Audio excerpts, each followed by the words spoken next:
I place Fethullah Gulen in the same context as Martin Luther King Jr., in the same context as Nelson Mandela.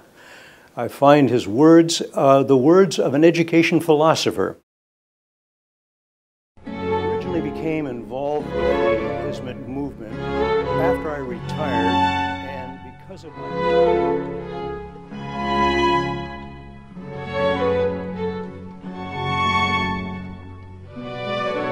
knee-jerk response, and I don't find that in the Hizmet movement people have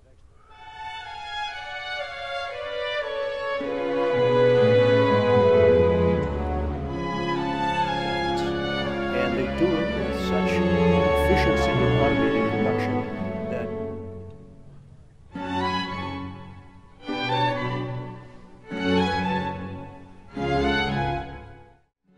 I'm Professor Tom Gage, Professor Emeritus at Humboldt State University.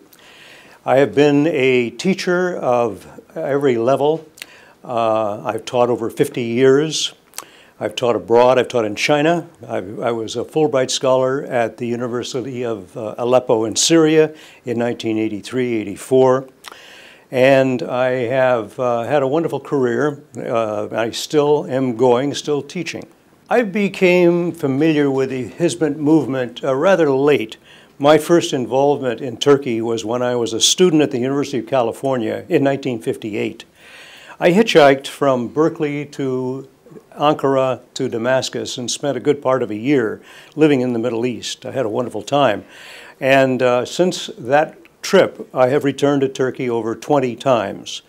During the 2000s, I was in Turkey every year. It was only in 2007 that I was invited to give a talk on education that I became familiar with the Hizmet movement. And I have now given several talks and have written a book on Fethullah Gülen's Dialogue on Education, a Caravanserai of Ideas.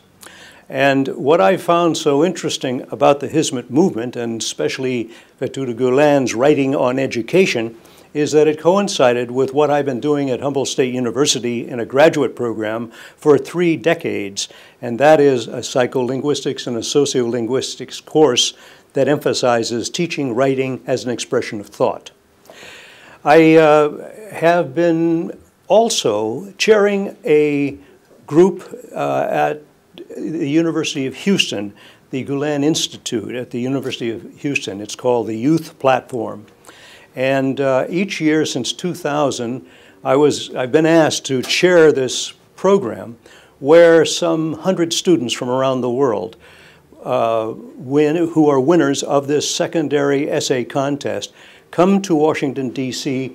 They have a 4-day tour of the capital of the United States.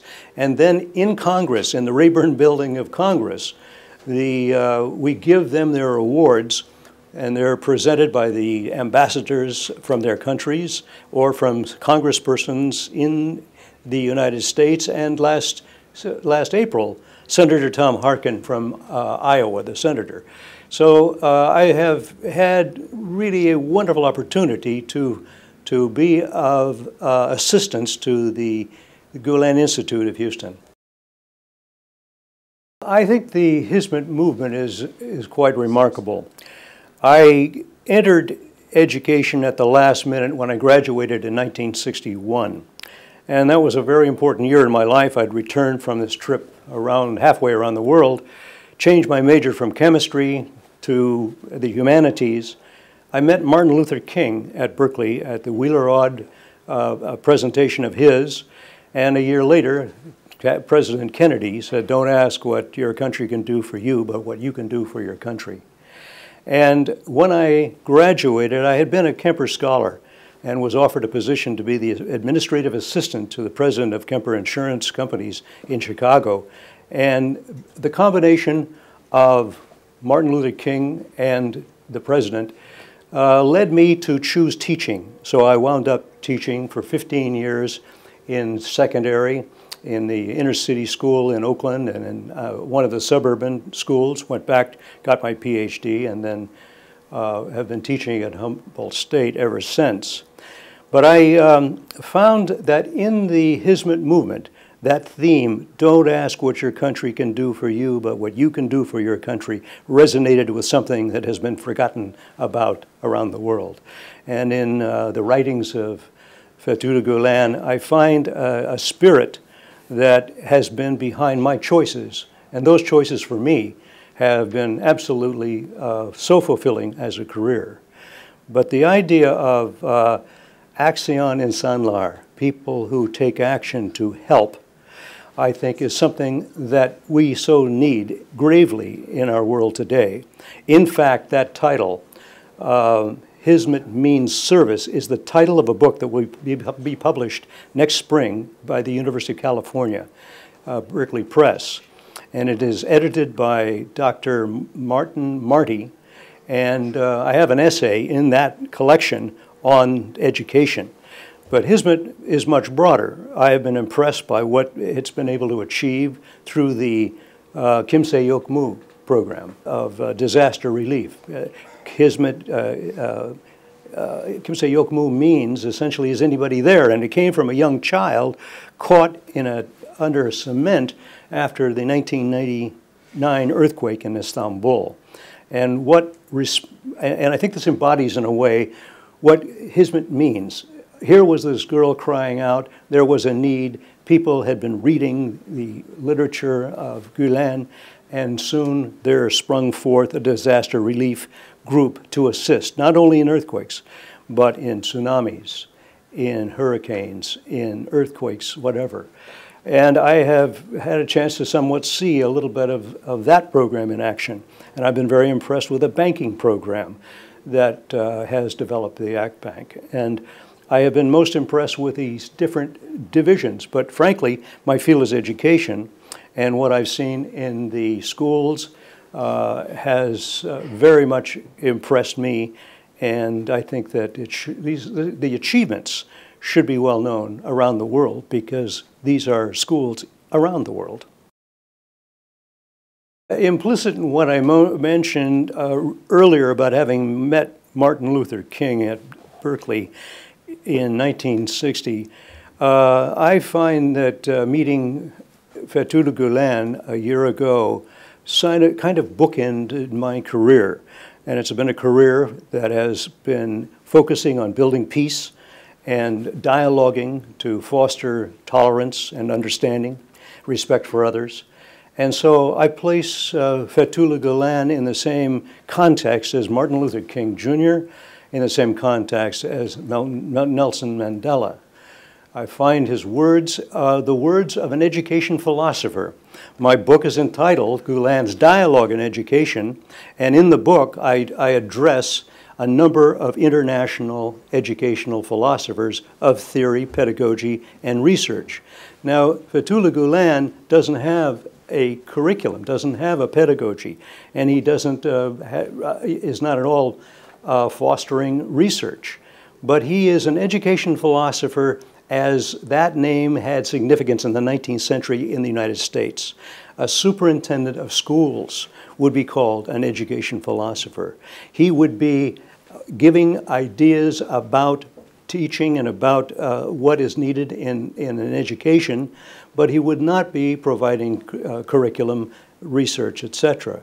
But I found that what Gülen addressed fell like a Venn diagram over these intersecting chapters of my book. So if we look at John Dewey and Fethullah Gülen, if we look at Maria Montessori and Fethullah Gülen, if we look at Lev Vygotsky and Fethullah Gülen, if we look at Herb Kahn and Fethullah Gülen, or Bloom, or Bandura, or James Moffat, what we see is that Gülen is addressing something that is in common with them all as an international voice, because as you know, the voices that I just enumerated, one is an Italian, one is a Russian, one is a Canadian, one is a Swiss, several are American. So there are very many different voices, and I thought that the wisdom coming from Fethullah Gülen appropriately positioned him as that Venn diagram, emphasizing so much we have in common as opposed to that which separates us.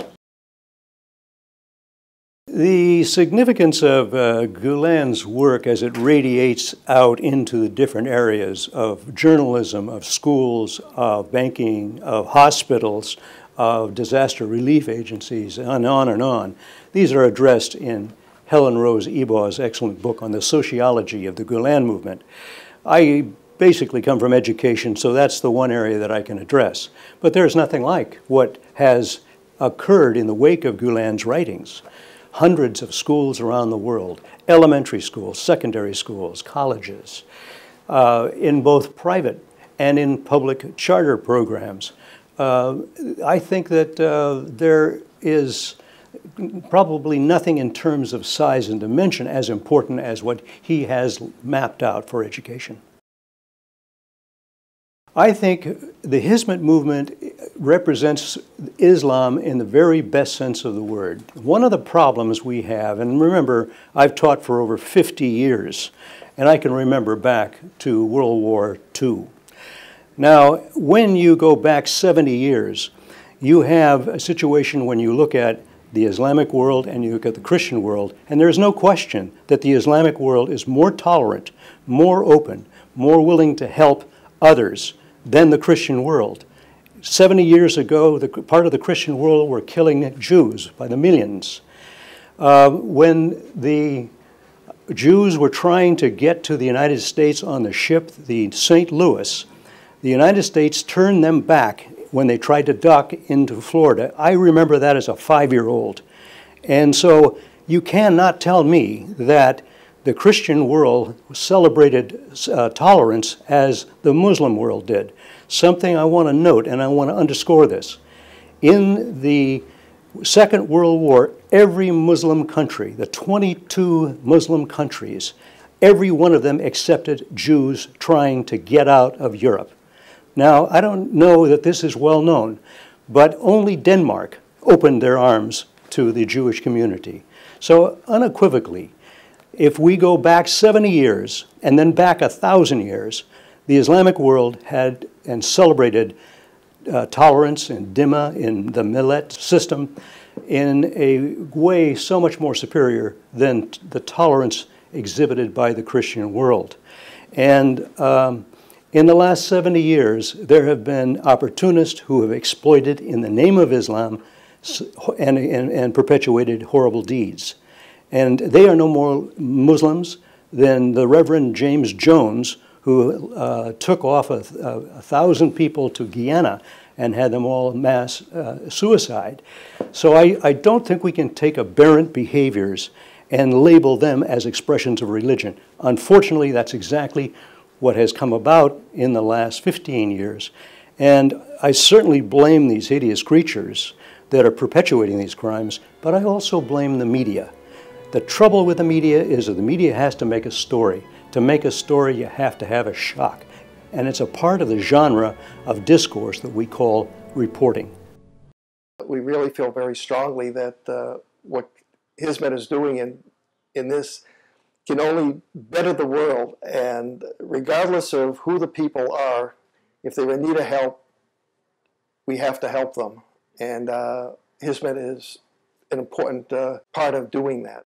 The Hizmet movement has achieved considerable success in a type of dialogue, in their dialogue centers and in schools, where there's an openness to opposing ideas and a respect for the other.